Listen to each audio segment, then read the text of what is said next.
Vire à direita. Depois, chegaremos ao destino.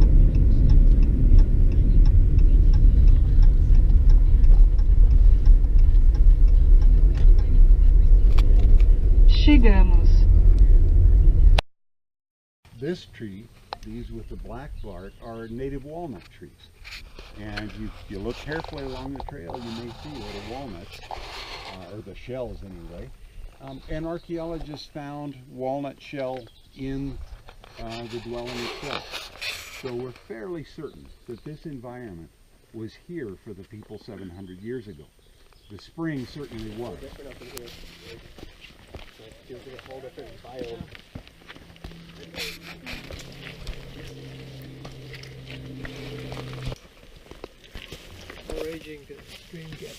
You know, with a major monsoon storm up canyon will put a lot more water down. Ribs of the saguaro cactus in the construction, which means if they were able to harvest the remains of saguaro cactus, that this Sonoran desert landscape was very, very much the same then as it is now.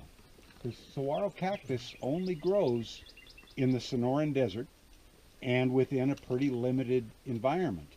You go 30 miles to the north and you run out of saguaros.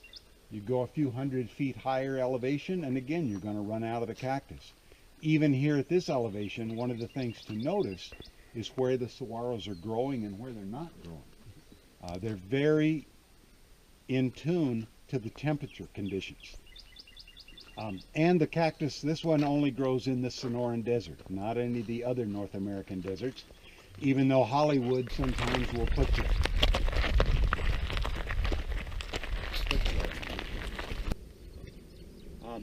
My home's in Mesa. It's gratifying to look out here and see the reservoir so full. This is the more water in the reservoir than we've seen in at least 8 years, maybe longer. We're in a long-term drought here in the Southwest. But actually their resources were fairly close by for these folks. You notice the small pieces of wood that are laid across the beams? Where have we seen that? Saguaro. Yeah, those are the saguaro ribs. And then a nice layer of clay to make for a solid floor. We have some historic pictures showing that roof up there still completely intact. Another bit of a mystery to us is the purpose of these two very large rooms. They're much bigger than the other dwelling spaces. It's possible they were family living space, but it's also very possible that these were social or ceremonial use. Tribal societies met, where ceremonies were planned, where dances commenced.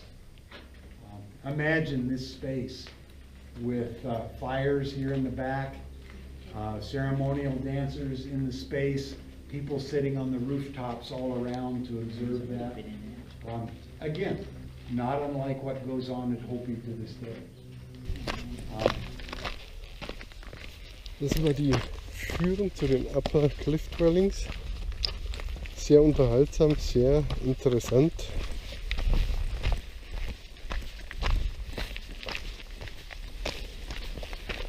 Nach wie vor auf dem Rückweg von den Upper Cliff Dwellings. Jetzt geht es wieder ein paar Schritte da durchs Nasse durch. Keine Ahnung, wie wir da herkommen sind. Wahrscheinlich auch so. Aber egal. Hier hält sie alles, was kreucht und fleucht.